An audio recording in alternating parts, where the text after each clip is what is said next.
All right, today we're talking about one of the greatest underdog stories in the entire world of spirits. It's the wild story of how a small distillery on a tropical island took on centuries of tradition and somehow, against all odds, came out on top. This is how a Taiwanese whiskey completely shocked the world. I mean, just look at this headline from Time magazine. Sorry, Scotland, nice try, Japan. That's not just some clever line, you know? It was this huge public recognition that the entire whiskey map had just been redrawn.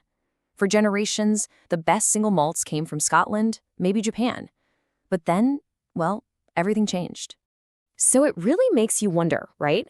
How on earth did a total newcomer from a place with zero whiskey tradition and a climate that should make the whole process impossible beat the absolute giants at their own game? Well, the answer is pretty incredible. It's about smarts, it's about innovation, and it's about turning what everyone thought was a weakness into a superpower. Okay. To really get how big of a deal this was, let's jump back to 2015. Picture this. You've got the World Whiskies Awards. This is basically the Oscars of whiskey, right? The most respected palates in the business are all there. And that year, they were about to make an announcement that absolutely nobody could have predicted.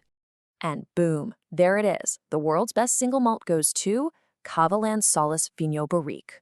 From Taiwan. Not Scotland, not Japan. Taiwan. The judges were just blown away, calling it things like bourbon-infused milk chocolate. The whiskey world was officially flipped upside down.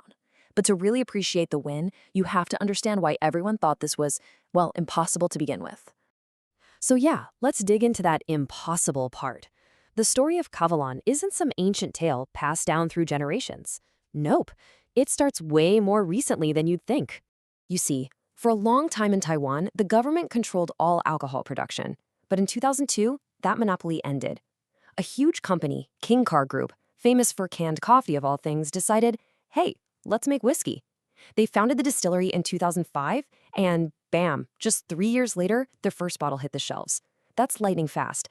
But that speed, that wasn't even their biggest problem. The real issue, the thing that should have been a complete deal breaker, was the climate. Think about traditional whiskey. It's made in cool, gentle places like Scotland. It needs that environment to age slowly in the barrel. Taiwan?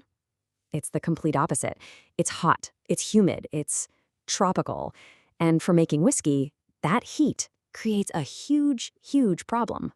Okay, so there's this concept in whiskey making called the angel's share. It sounds pretty, right? It's just the small bit of whiskey that naturally evaporates out of the wooden barrel as it ages. It's totally normal. But in a cool place, it's manageable. In a hot climate, oh, it's a total disaster. And I'm not kidding, look at the difference here. In Scotland, you lose maybe 2% of your whiskey per year to the angels. Manageable. In Taiwan, that number jumps to a crazy 12 to 15% per year. That means in just a few years, your barrel could be almost half empty. It was a problem big enough to sink the whole project. So Kavalan is facing this massive problem. They could either just give up, or they could figure out a way to basically hack the laws of nature. Guess which one they chose? To pull it off, they called in some serious backup.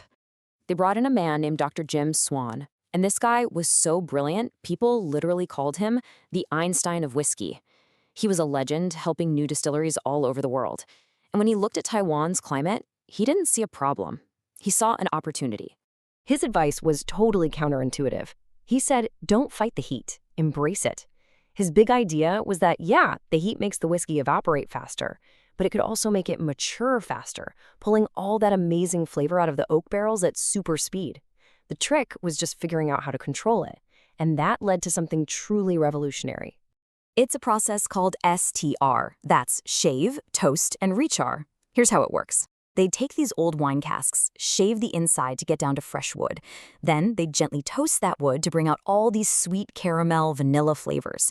And finally, they'd blast it with fire, recharring the inside to create this natural filter that adds a ton of complexity. It basically turned their barrels into flavor-infusing machines, perfectly prepped for that intense heat. So what happens when you combine that crazy Taiwanese heat with these supercharged barrels? You get magic. You basically get a time machine for whiskey. They were making whiskeys in just 4 to 6 years that had the rich, complex taste of a Scotch that had been sitting around for 15, even 20 years. It was unbelievable. They didn't just solve their climate problem, they weaponized it.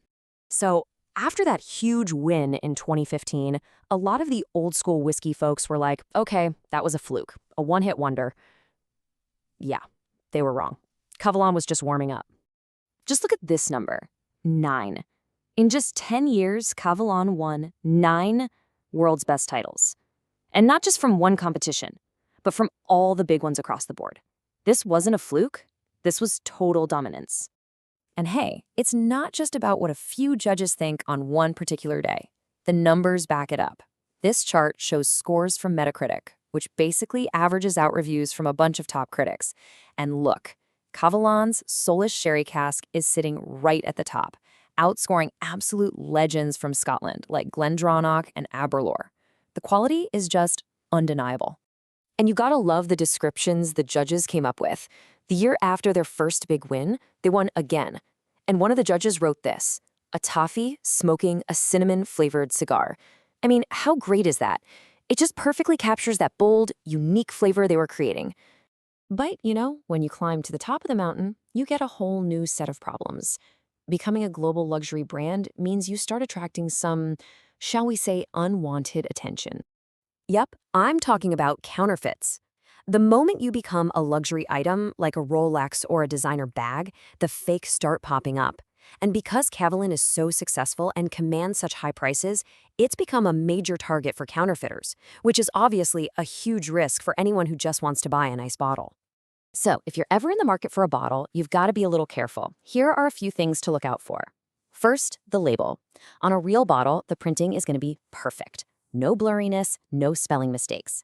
Check the bottle itself. It should feel high quality, and the seal should be tight and clean, no signs it's been messed with. A lot of newer bottles even have QR codes you can scan for authenticity. And finally, the big one, the price. If you see a deal that looks way too good to be true, trust me, it is. That's a huge red flag. So, all of this leaves us with a really interesting final thought. Kavalan didn't just make great whiskey. They broke all the rules. They proved you don't need a cold climate or hundreds of years of history. What you need is a bold idea and the guts to try something new. And as we see new distilleries popping up in India, in Israel, in all these unexpected places, you have to ask yourself, did Kavalan just write a whole new playbook for the future of whiskey?